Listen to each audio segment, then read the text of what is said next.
Yeah, absolutely loads to talk about this lunchtime. But we start with Manchester United, and the club are in discussions with Barcelona over Ousmane Dembele. We understand United are looking at a loan deal rather than a permanent switch. We, of course, brought you the news yesterday that United had a bid for Jadon Sancho rejected by Borussia Dortmund. That offer was for an initial £73 million, rising to up to £91.3 million, which fell short of Dortmund's £108 million valuation. Ade, after having that bid rejected, it looks like United might be moving on to other targets now. Seems so, and that person, as we spoke about on Good Morning Transfers, is Dembele from Barcelona, who's had a stop-start career since he joined Barcelona in 2017. Highly touted, obviously. Barcelona played at the time, I think it was 130 million or thereabouts for him, so you can understand how much they like him. Has off-field issues as well recently, was fined 90,000 for arriving late to training, so there's some problems there. But his biggest issue for me, and why I do wonder about this transfer, is his injury record. I mean, he tore his hamstring at the start of this season, only played 9 times, 5 times in the Liga for Barcelona. Has fallen out of place though with Koeman. They are now looking at the likes of Fati playing in front of him, Coutinho and Griezmann, so has fallen out of place. A line here though from Fabrizio Romano a couple of weeks ago saying that he did reject moves to Juventus and Liverpool, in that he wanted to stay at Barcelona and fight for his place. So it is a bit of a U-turn to see him now wanting maybe to go to United. But look, this one's going to rumble on. You almost feel like something's going to happen with Sancho, something's going to happen with Dembele, but he is the second choice. We just have to bear that in mind. He is second choice behind Sancho if they don't get that one. And Dave, talking about Dembele, is he the type of player that fits that sort of identity that Manchester United are trying to build going forward? On the surface, yes, I think so. You know, Manchester United's remit for the last year or so has been younger, hungry players, often with a British background. They signed Harry Maguire, Dan James, Aaron Wan-Bissaka as well last summer. Obviously, Bruno Fernandes came in as their X-Factor signing in January. I think United, we've said before on here, are wary of making the same sort of mistakes as they have done in the past. The prime example is Alexis Sanchez, signing a superstar on high wages for a team that were out of the Champions League. And we have to remember as well, United's players that are there at the moment would be on incentivised contracts to qualify for the Champions League. And now they have. That is an extra thing that United have to deal with. Not only do they have the current climate financially, but players' wages will have also risen over the last year or so. And I think Ousmane Dembele at 23, despite, as Adi points out, those significant injury problems that he has, is a player that still remains, he has a scope to improve. Yeah. And I think that is what United are looking for. You do have to wonder though, look, we're talking about a loan deal here possibly if he is going to go to United, and why Barcelona would want to do a loan deal. They need to raise funds. They've been linked with the likes of Depay. We know they were linked with Wijnaldum, and those deals seem to kind of fall through or fall off the cliff because of a lack of finances. Why would they want to get rid of Dembele if it's not for money? Yeah, good question. Dembele came on as a substitute, didn't he, against Villarreal in Barcelona's first game. Now, the Barca president, Josep Maria Bartomeu, has given a list of players who are not for sale this summer. He was talking last month. On that list was Lionel Messi, fairly obviously. Other players are on there: Ter Stegen, Clement Lenglet, Ansu Fati, Frenkie de Jong, Antoine Griezmann, and Ousmane Dembele. This is a list of players that were not for sale, he said last month. However, also on the list of players that were apparently not for sale was Nelson Semedo. We know what's happened there. So, how much can we read into that? Barcelona have a huge wage bill, 500 million euros plus.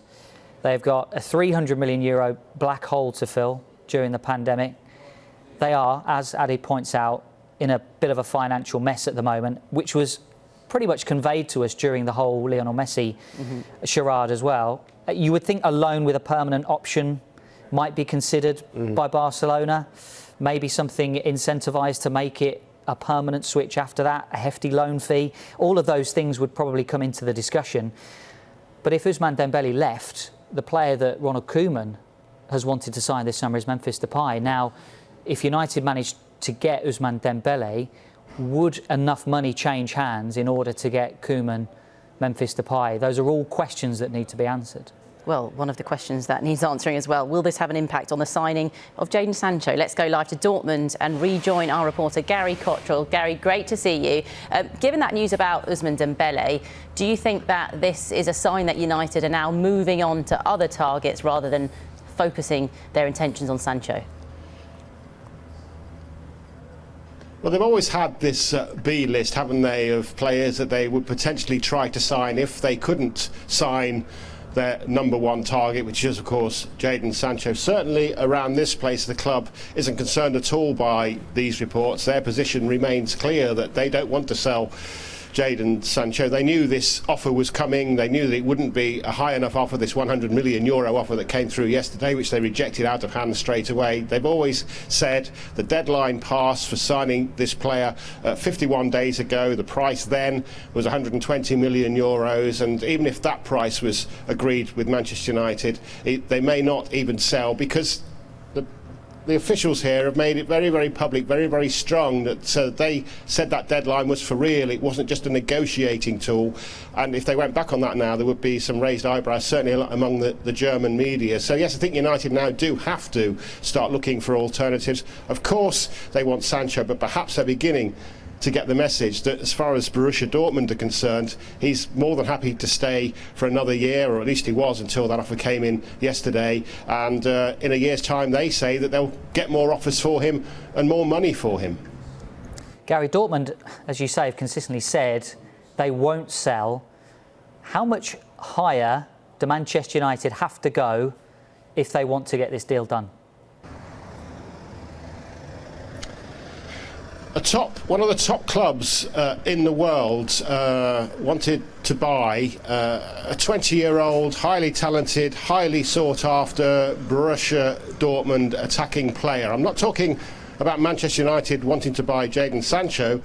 I'm talking about Barcelona 3 years ago wanting to talk about the man you've just been talking about, wanting to buy Dembele. Barcelona offered €100 million. Ringing any bells yet? Borussia Dortmund said, no, we value that player far higher.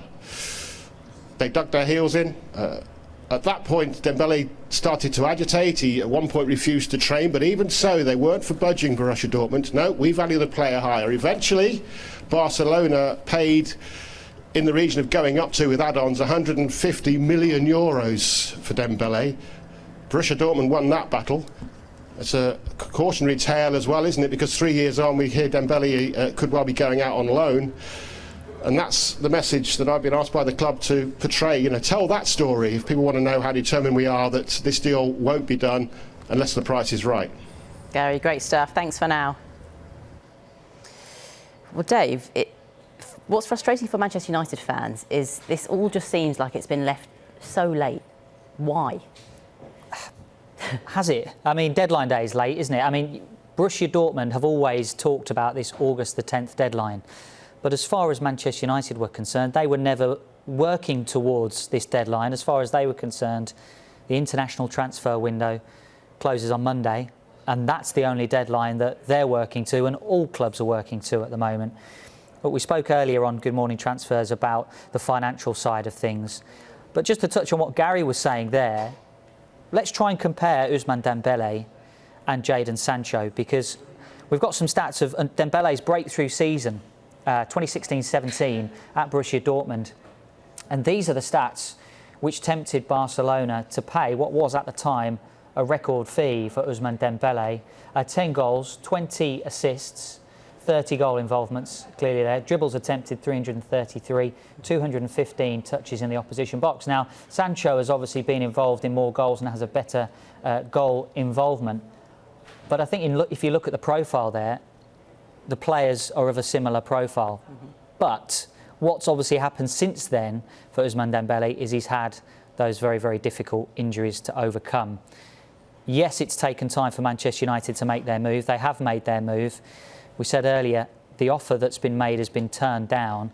The question now is whether they will go back in with a secondary offer, whether the offer they've made is even enough for Borussia Dortmund to get round the table or not. It'll be an interesting few days. It will. We've got 5 days to go. 5 days to go for Manchester United.